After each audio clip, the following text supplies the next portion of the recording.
Labor law videos deleted. Netizens ask, will 800 brother rise again? On May 25th, a Chinese blogger's video teaching workers how to understand labor laws was removed from major mainland platforms.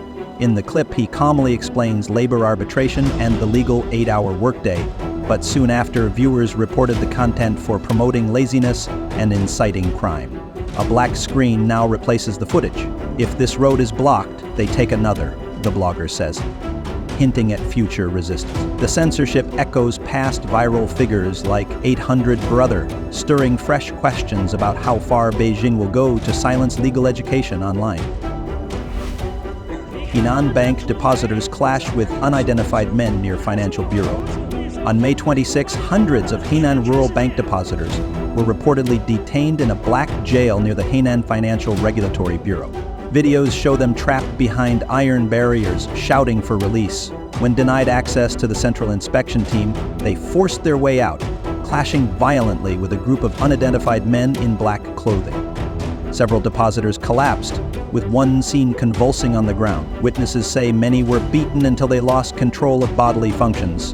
Despite repeated calls, local police did not arrive, sparking widespread outrage across social media. Parents confront school after girl's death, video blocked online.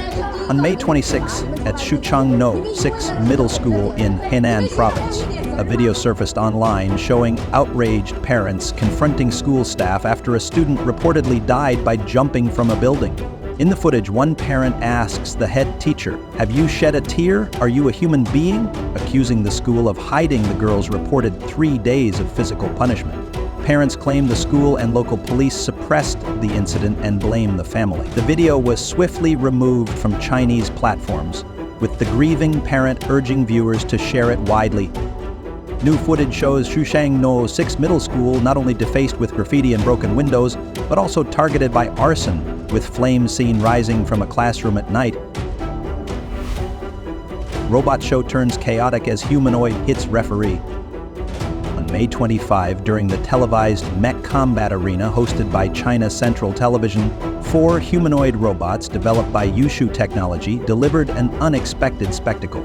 In viral footage, the machine stumbled clumsily across the stage, collapsing mid-match. Then, in a moment that shocked viewers, one robot abruptly swung its arm and struck the referee. The crowd gasped. The clip spread quickly online, drawing widespread mockery of the malfunctioning performance. Viewers questioned the event's credibility, with some comparing it to a scripted comedy rather than a robotics showcase. Shenzhen developers use isolation tape to block protesting workers. On May 26 in Shenzhen, migrant workers demanding unpaid wages at Longguang real estate were encircled by staff using yellow isolation tape, as seen in video showing tense standoffs.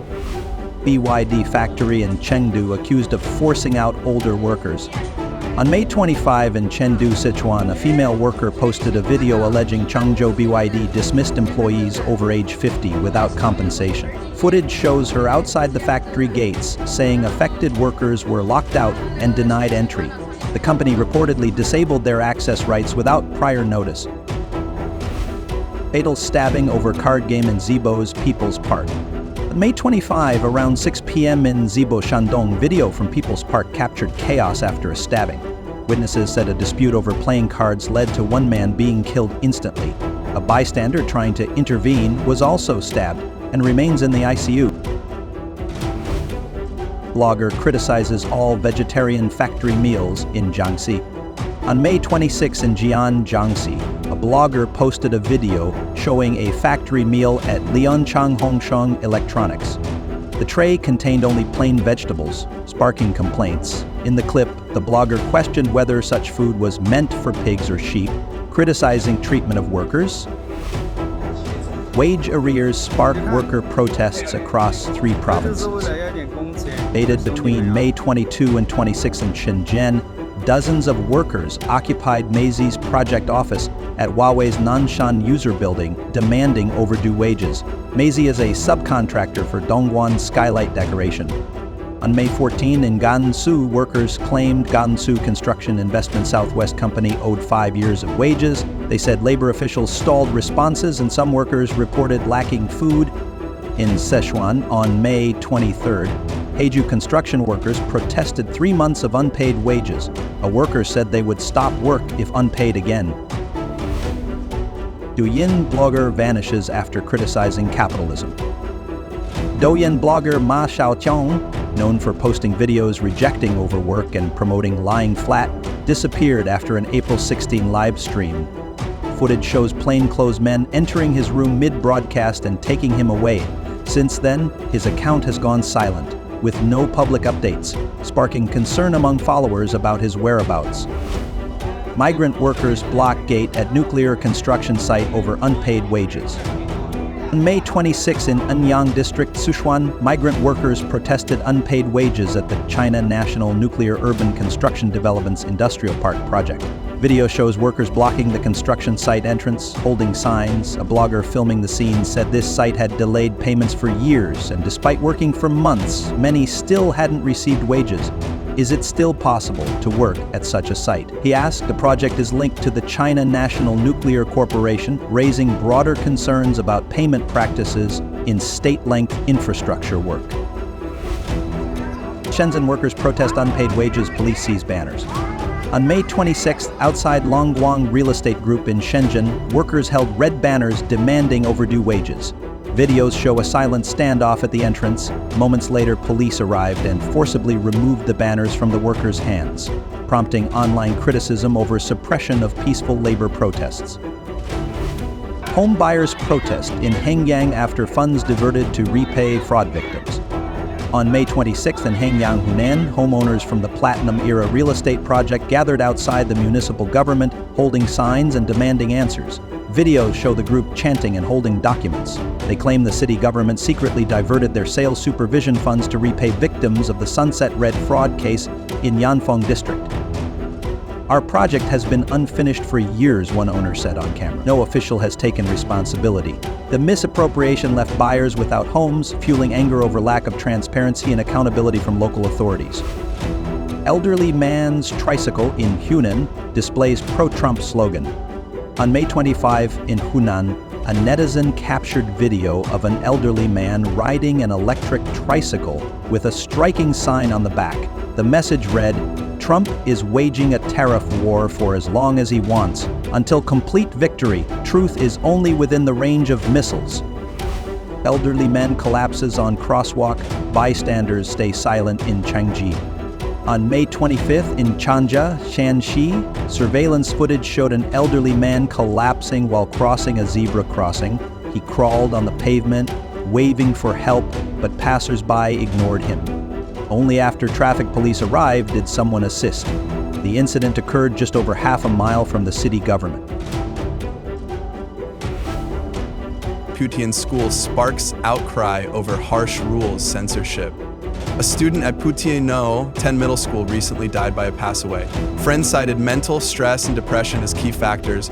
Videos and posts from classmates described strict school policies, including enforced weekend study sessions, labeled as voluntary, despite the national 2-day weekend policy. Security checking students' hair and uniforms at the gate. Boys were turned away if their hair passed through fingers, and girls were ordered to wear short styles like the mushroom cut. Complaints also surfaced over declining cafeteria food quality after a supplier change, with students barred from ordering takeout.